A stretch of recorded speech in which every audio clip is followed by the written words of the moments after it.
자, 이어서 얘기 교특성 편에 나와 있습니다. 예, 보본 반시에 대해서 이야기했죠. 예, 뭔 말이에요, 말은. 근본에 보답하기 위해서 처음으로 돌아간다. 근본이라고 뭔 말이요? 만물의 근본은 곧 천도에 있죠. 인간의 근본은 어디가 있어요? 조상에 가 있죠. 우리를 낳아준 사람은 누구예요? 아버지를 낳은 사람은 할아버지 할머니요. 또 그게는 증조할아버지 증조할머니가 있어요. 그러니까 날 낳아준 근본이 조상하게 보답하기 위해서는 처음으로 돌아가서 감사하다. 그 방법이 뭘까 해서 조상한테 제사를 지내는 거예요. 이거 외에는 없어요. 근데 이때는 보는 값을 보러 봐야 되겠죠. 그래서 돌아가서 그분한테 방법이 없어. 그래서 하는 것도 뭐예요? 설날이나 추석 때 왜 차례 지내죠. 그것도 제사요. 그 옛날에는 어찌요? 지금같이 번거롭게 막 제사할 때 여러분들 막 놔두고 그런지 알죠? 상에다가. 지금은 막 바나나도 놔두고 그랬잖아요. 옛날 어른들이 바나나를 할까요? 내가 볼 때는 그것도 잘못된 거예요. 예. 조상들이 바나나를 먹을 방법을 몰라. 안 까고 아마 잡숴볼 것 같아. 그러다가 이빨 다 베려볼 것 같은데, 여러분들 생각은 어쩐가 모르겠지만. 우리 조상이 너무 고마우니까, 아버지, 어머니를 낳아줬고, 할아버지, 할머니를 낳아주셨으니까 너무 고마우니까, 제사를 지내야 되는데, 가진 것이 없어. 그러면은, 중국이나 한국이나 일본 이렇게 이쪽에서는 다 안 심어도 차는 나와, 차. 산에서 나온 차 있죠, 차. 차라도 놓고 애를 갖춘다 해서 차례라 그래. 알겠죠? 순설되게 막 차례차례가 아니여. 우리가 하는 차만 놔두고도 애를 갖춘다 해서 차례라 한다고. 이해되시죠? 뭔 말이에요? 명절에 우리가 제사 모시려고 하겠어요. 고향에 가고 부모님을 찾아뵙고 할아버지 할머니 산소에 가고 외할아버지 할머니 찾아뵈는 거 있죠. 이것도 문제예요. 결국은 보본 반시여. 내 뿌리를 찾으려고 가는 거예요. 다른 거 없어. 예. 여러분 우리 보면 족보 있죠. 족보. 어떤 사람 그래요. 우리나라 족보가 굉장히 머리 아프 죽겠다고. 본인이 모르는 게 머리 아파. 여러분들 굿모닝 하와이유 해놓고 머리 아파요? 다 알고 있는 인사인데? 아, 조상님 왔고 저 왔습니다. 인사하는 것 같고 머리 아파요. 자기가 못 오니까 머리 아픈 거예요. 사람들이 자기가 모르는 것은 머리 아파요. 배울 생각을 않고 우선 머리가 아프다고 생각해. 이 자체가 잘못된 거예요. 예. 그래서 족보라는 것도 세계에 없어요. 우리나라 같이 잘 갖춰진 족보가. 이것도 자랑으로 하셔야 돼. 평민까지 일반인까지 그렇게 자세히 기록된 건 우리나라 족보밖에 없답니다. 내가 거기에 수록된 것만 해도 다행이야. 안 그래요? 내가 누구 딸이고 내가 누구 아들이고 내 자식은 누구고 기록적에는 어디가 있어요. 옛날에 서양에서 여러분들 몇십 년 전 이야기입니다만 혹시 봤잖아요. 여러분들 뿌리라고 뿌리. 루트인가 해갖고 나왔잖아요. 아프리카를 배경으로.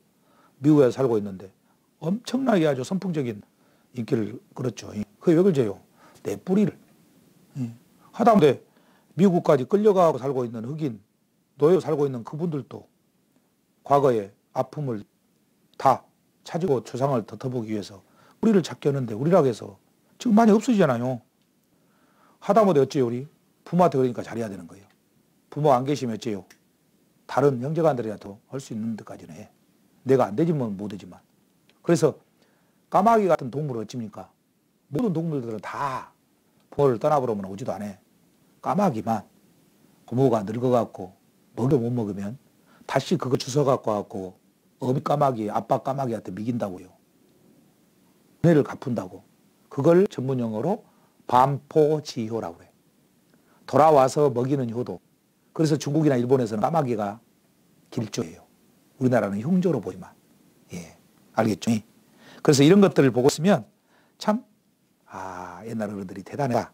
이렇게 할 수 있는 거예요. 그 다음에 아주 중요한 건 나왔네요. 홍과 백. 홍과 백? 좀 무서운데? 예. 여러분들 봐보세요. 우리 영혼을 찾은다 그러잖아요. 옛날에 동양하고 서양하고는 여러분들 사고방식이 틀려. 예. 서양에서는 혼하고 백으로 안 나눠요. 동양에서는 혼은 하늘로 올라가고 백은 땅으로 묻힌다고 생각했어. 그래서 혼백이라고 나눠서 사람이 죽고 나면 땅으로 심는 것은 묻는 것은 백이고 하늘로 올라가는 건 혼이요. 알겠죠? 그러니까 여러분 우리 자녀들한테 이런 말 써. 너 이놈의 새끼 혼내본다잉? 그런 말 쓰면 안 되는 거예요. 엄청나게 무서운 말이에요. 혼내본 것은 죽어갖고 영혼을 빼본 거인데 자녀한테 그런 말 하면 쓰겠어요. 너 혼날래? 너 혼 좀 나야 되겠는데? 예. 혼이 나갈 정도면 얼마예요? 죽는다는 거인데 얼마나 큰 욕입니까? 그러니까 알고 모르니까 쓴 거예요, 사실은. 뭐이든지 알 만큼 보이는 거예요. 그러죠. 마찬가지예요. 예. 그래서 이런 것들이 우리 동양에서는 혼은 하늘로 올라가고 또 백은 땅으로 묻힌다고 생각했잖아요. 그래서 공자 같은 경우는 어찌냐면 사후 세계는 실증할 수 없다고 생각했어. 그래갖고 제자 자료가 물어봐요. 선지편에 나오죠. 선생님, 죽음의 의미를 물어봅니다. 그러니까 살아있는 것도 잘 모르는데 죽음에 대해서 내가 어떻게 알겠냐. 현재 사후 세계를 부정한 건 아니지만 정확한 실체는 알 수 없다. 이제 살았을 때 잘해라. 이렇게 말을 해요. 그래갖고 묘동을 가리키면서 묘를 가리키면서 한다니까요. 저것이 쉬는 것이다. 영원히 쉬는 것이다. 그러니까 살아서 눈 뜰 때 열심히 해라 그 말이에요. 예. 그리고 논어 수리표 같은 데 보면 괴력 나신을 말씀하지 않으셨다고 그래요. 공자는. 괴상한 거, 그 다음에 귀신. 예. 이런 것들은 비현실적이니까 이야기를 안 했다 이 말이에요. 죽어봐야 아는 거니까. 그러는데 동양에서는 혼하고 백을 구분해서 사용했다는 거. 그래서 혼을 부르잖아요. 다시 살아서 돌아오면 좋겠다 했고. 그 여러분들 장윤정이가 부르는 초혼이요. 봤죠? 예. 지금 목만 괜찮으면 장윤정이 초혼까지 불러드리겠는데 목이 안 좋아서 불러드리지 못했고. 그리고 억울한 죽음을 당하면 어째요? 무당이나 이런 분들 대다가 살풀이를 해. 그거 뭐예요? 혼을 달래는 거예요. 영혼을. 그리고 또 여러분들 호사성에 이런 말도 있어. 혼비백산. 뭐 말이요? 혼은 날아가 버리고 백은 흩어져 본다 이 말이에요. 그러니까 어째요? 완전히 죽어볼 정도로 놀래붙다. 헐떡에 놀래서는 말이에요. 그 말은. 그래서 날에는 어째요? 향을 우리가 피우죠. 죽은 사람한테. 그거 뭐예요? 다시 살아서 돌아오시면 좋겠다 하고 혼을 부르는 행위야. 그 술을 따르는 거 있죠. 이거는 뭐인지요? 죽었던 백에게 바치는 겁니다. 향은 혼을 부르는 것이고 술은 백에게 바치는 것이라고. 예. 이제 알겠죠? 그래서 그래요. 저런 넉 나가는 그러잖아요.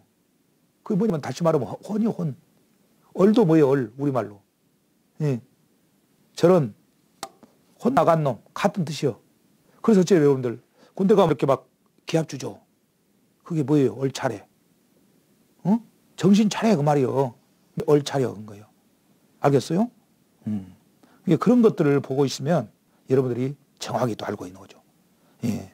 그래서 혼하고. 그래서 그러면 서양에서 서양에서 이것을 내가 잠깐만 얘기해 드릴게. 서양에서는 영혼을 어떻게 봤냐? 혼하고 백으로 이렇게 나누는 것을 배제. 전부 다. 예. 아리스토텔레스 같은 경우는 뭐라 했어요? 혼을 세 가지로 나눈다는 게 생혼, 각혼, 지혼. 생혼은 뭐예요? 식물에 살아있는 혼. 그거를 뭐라 해? 생혼이라고 그래. 동물한테 있는 것을 뭐라 해요? 각혼. 사람만이 가지고 있는 혼을 지혼이라고 해서. 이거의 아리스토텔레스가 나눴던 삼분법이에요. 그리스도 있죠. 그리스도가 오면서 최후에 이렇게 심판을 받잖아요. 그걸 다른 말로 공심판이라고 하죠. 최후의 심판을 할 때 다시 부활해서 오잖아요. 근데 이것이 천국이나 지옥의 두 군데로 가. 천국 아니면 지옥으로 간다니까요. 그래서 그리스도에서는 이렇게 해요. 그러니까 그 사고를 선교사를 통해서 받아들였던 우리나라 사람들이 공심판을, 최후의 심판을 받아가지고 나중에 천국 아니면 지옥으로 가겠다. 결과에 따라서 이렇게 알고 있는 거예요. 근데 동양에서는 그런 사상이 없어요. 기독교가 들어와가지고부터 그 생각이 생긴 거고 그전에는 혼은 하늘로 날아가고 백은 땅으로 묻힌다. 이렇게 알고 있었던 거예요. 근데 지금 사람은 어째요? 서양 영향을 받아가지고 무조건 천국 아니면 지옥으로 가다. 이렇게 생각하고 있어. 그게 어떤 것이 맞은지를 알지 모르겠지만 방법을 하나만 갖고 생각하면 그것도 안 된다. 그 말입니다. 여러 가지로 같이. 이제 여러분들 어쨌든 간에 죄송합니다. 자녀들한테 혼낸다. 혼난다. 그런 말을 쓰면 안 된다는 것쯤은 아시면 되겠다. 그 다음에 교통성에 나와 있는 친형과 집지. 여러분들 친형은 뭐예요? 그러죠. 결혼할 때 하는 말이에요. 이거는. 지금 없어졌지만은. 친형은 뭐예요? 친히 가서 맞아들인다 말이에요. 왜? 우리 집안에 중요한 시를 받아주니까. 그리고 여자를 직접 가서 친히 맞아오는 걸 친형이라고 그러고, 집지라는 건 뭐예요? 집지. 여러분들이 알고 있는. 폐백을 가지고 대하는. 친형할 때, 부인을 데리고 갈 때, 남녀가 서로 준비한 예물을 가지고 서로 만나보는 것을 집지라고 해요. 잡을 집자에다가 폐백 기자잖아요. 근데 중국에 옛날에 육례라는 것이 있었어요. 육례. 6가지 예. 이 친형 때문에 친히 가서 부인을 맞이했다 했잖아요. 이것 때문에 난 것이 오늘날 뭐냐 하면 폐백이에요. 폐백. 폐백이 기원이 된다고 생각하면 돼. 근데 중국에서는 납체, 문명, 납길, 납징, 청기, 친형이었고 6가지 A를 갖췄지만 우리나라에서는 이런 형편이 안 돼요. 그래서 줄였어. 반친형으로. 예. 그래갖고 뭐냐요? 신부집에 가고 혼례를 치르고 그날 자고 신부집에서 자고 그 다음날 나갔고 신부모님을 뵙는 거예요. 요걸 우리나라로는 반친형이라고 해요. 이게 어떻게 보면 정확하게 지켜야 되는데 곤도 임시방편으로 발의를 해갖고 서로의 기지를. 그리고 옛날에 보면 여러분들 가관친형이라는 것도 있어. 신부집이 너무 멀어. 내가 예를 들어서 신우지에 살아. 내가 서울에 살아요. 그러면 차도 옛날에는 없어. 근데 부산 여자를 맞아드려야 돼. 광주의 여자를 맞아드려야 돼. 그럼 거기 가갖고 빌려. 향교 같은 데라든지 이런 큰 공간을. 그걸 보고 가관친형이라고 그래. 집을 빌려서 부인을 맞아서 데리고 왔다. 그 말이에요. 알겠죠? 그래서 옛날에는 여러 가지가 있는데 원래는 어찌냐면 결혼식이 예를 때가 사당에다 구하는 거예요. 예. 조상님들 제가 좋은 배필을 맞이해가지고요. 좋은 아이를 얻었습니다. 그래서 예. 데리고 와서 조상님께 인사를 시키랍니다. 그렇게 하는 거예요. 그리고 뭐라고 우리는 예. 사당에 구하는 거래요. 고사라고 그러잖아요. 그 다음에는 어찌요? 바로 백년해로를 상징하는 기러기를 들고 신랑이 신부집으로 가는 거예요. 그걸 전안내라고 그래. 그럼 왜 기러기를 데리고 갔을까요? 그렇게 하는 많은 동물들이 있는데 가만히 관찰해 보니까 기러기만 남자 기러기나 여자 기러기가 죽고 나면 다시 다른 데로 가지 않고 혼자 있다가 죽었다고 그래요. 그래서 금술이 좋게끔 금술이 좋은 부부를 보고 기러기를 예. 근데 여러분들 뭐 원앙을 막 잘못 표현하고 있는데 그건 틀린 말이에요. 원앙을 몰래카메라 관찰하고 보니까요. 앙컷 원앙이 원왕 그러잖아요. 앙컷이 수컷을 머리 우개를 조사갖고 털이 다 빠져버렸다고 그래요. 너무 볼 때만 좋아. 지금도 그런 부부들 많잖아요. 너무 본 데서는 잘하는데 둘이 있을 때는 아주 원수같이. 이건 안 맞잖아요, 사실은. 오히려 너무 보는데 안 좋을 망정 둘이 있을 때 좋은 거 더 낫죠. 그래서 기러기를 이렇게 썼던 겁니다. 예. 그래서 모르고 이제 원앙금지 그러는데 원래는요. 예. 기러기를 놔두는 거예요. 맞죠? 기러기 같은 부부 이것이. 그래서 기러기를 잡기가 힘들고 그러니까 대신 바꾼 것이 옛날에 목각. 나무를 깎아갖고. 이제 그것도 귀하니까 나중에 나온 것이 뭐예요? 그렇죠. 닭을 가지고 있죠. 닭을 놔두고 했잖아요. 옛날에 그 구식결혼 같은 데 보면. 왜? 닭은 인의 지신 다 있다 그랬어. 어짐이 있고. 놔도 50m 이상 안 벗어나. 그게 크게. 집주인만 놀아. 새벽이 되면 꼭 알래. 그리고 먹이를 주면은요, 자기 혼자 안 먹어. 하늘을 보고 꾸꾸꾸꾸 하면 다 모여. 인의 애지신을 다 갖추고 있는 게 닭이라고 생각해갖고 닭을 놔두고 이제 결혼해요.